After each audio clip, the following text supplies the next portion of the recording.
Olá, eu sou André Malta e esse é o canal Isso Aqui Não É Grego, uma abordagem descomplicada da literatura clássica e não clássica. Episódio de hoje, a prosa de Pauline Torti. O galo de penas azuis é o que se levanta mais cedo, sobe a uma pedra no quintal quando ainda é noite e chama pelo primeiro borrão de luz, olhando sempre para leste porque sabe, dentro dele desde sempre, que os dias germinam naquela beirada do mundo. Dita, se ergue da cama e põe os pés descalços no chão à cata dos chinelos assim que o galo de penas azuis inicia esse chamado. Faz isso de modo invariável, diariamente. Esse é o trecho de abertura do conto O Mal no Fundo do Mar, sobre uma benzedeira chamada Dita. Acho que exemplifica bem a qualidade da prosa da Pauline Torti no livro Erva Brava, que reúne 12 histórias curtas e foi publicado em 2021. Antes disso, a Pauline já tinha publicado também um romance em 2016. A gente sabe como é difícil trabalhar no formato conto, porque a peça curta, ao contrário do romance ou da novela, precisa manter a força e a intensidade do começo ao fim. Não há muita margem para o relaxamento. Você precisa preservar a atenção da escrita e a atenção de quem lê até o desfecho. E na minha visão, a Pauline faz isso muito bem nos contos de Erva Brava. A maioria tem de 5 a 7 páginas, são breves e compostos com mão firme. À exceção de um único conto, todos são narrados no presente, o que ajuda a construir a tensão. Reparem no trecho que eu li. Dita, se ergue da cama e põe os pés descalços no chão à cata dos chinelos. É se ergue e não se ergueu. É põe os pés e não pôs os pés. É assim em quase todo o livro. A narração vem no presente, uma escolha que confere vivacidade e se casa super bem com o formato do conto. Além disso, a Pauline, mesmo variando personagens, tonalidades e situações de história para história, em todas elas trabalha com o mesmo universo. Que universo é esse?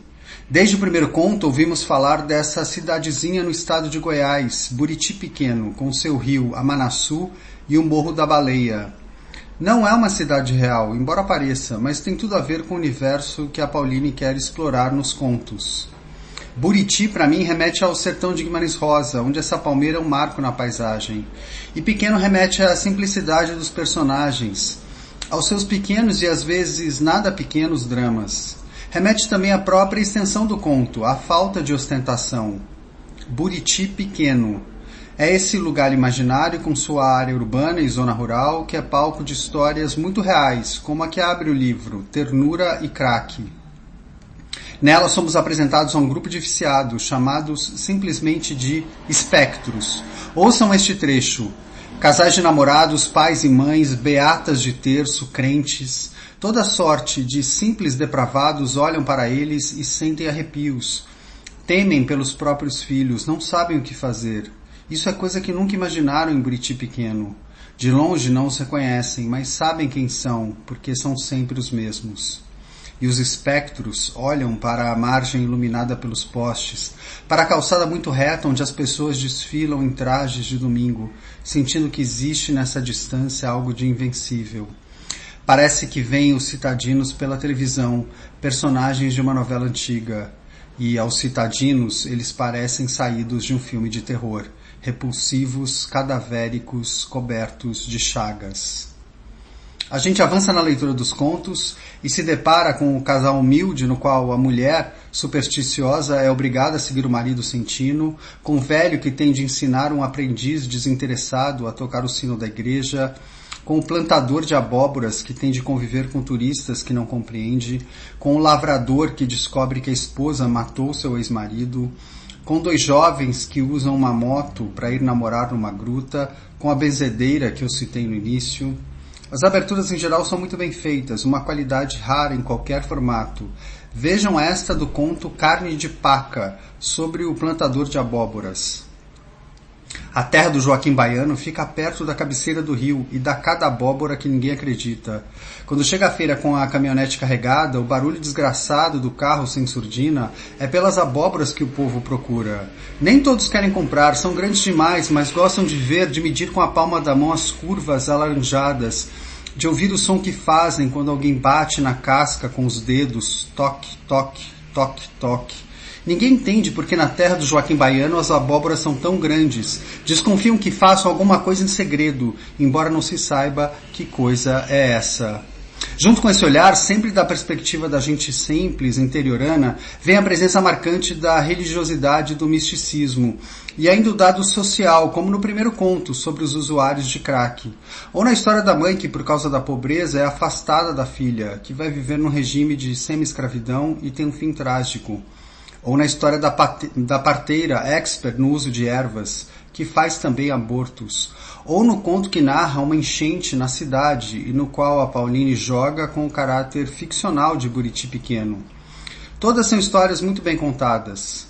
Má sorte, por exemplo. Nesse conto, o jovem Ezequiel aproveita o domingo para fazer um bico numa fazenda, pisar os grãos de soja no silo gigante e assim desentupir os dutos de escoamento.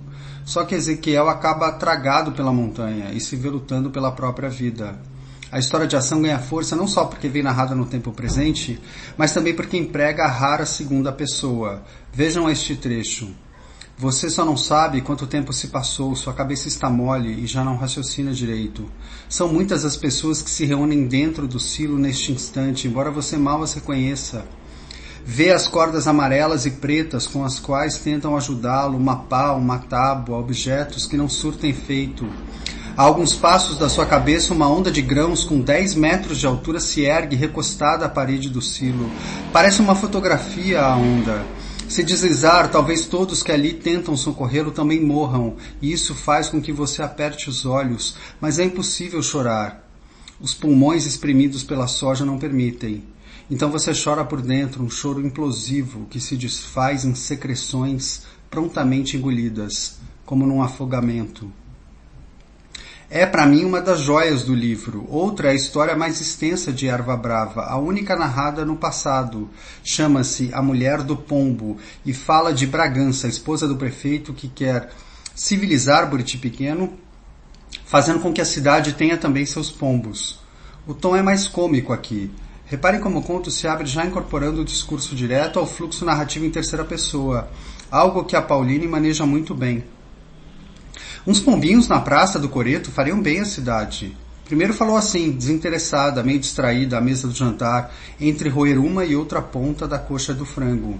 Mas com o tempo tornou-se mais enfática, dizendo isso também aos vizinhos e às visitas, que vez ou outra ela e o marido se obrigavam a receber. Não acha que teríamos mais cara de cidade se andassem uns pombos na praça? Hein? Não acha?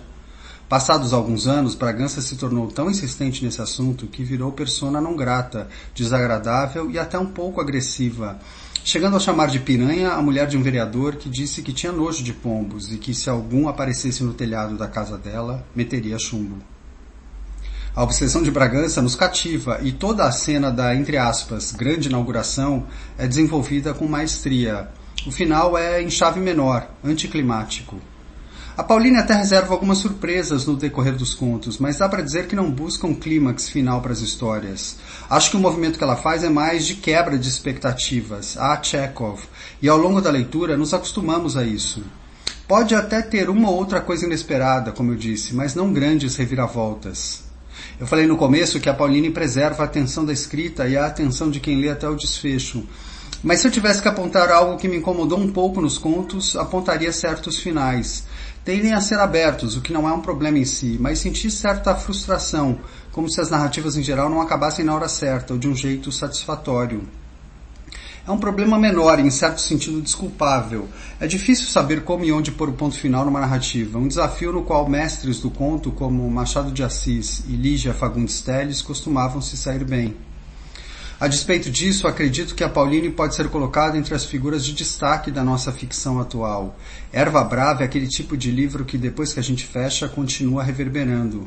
O fato de algumas histórias não terem, para mim pelo menos, arremates à altura das aberturas e dos desenvolvimentos é com certeza compensado ou, quem sabe, justificado pela ambientação que unifica a todos, como se fossem capítulos de uma mesma narrativa, como se não pudessem de fato terminar, porque tem continuidade.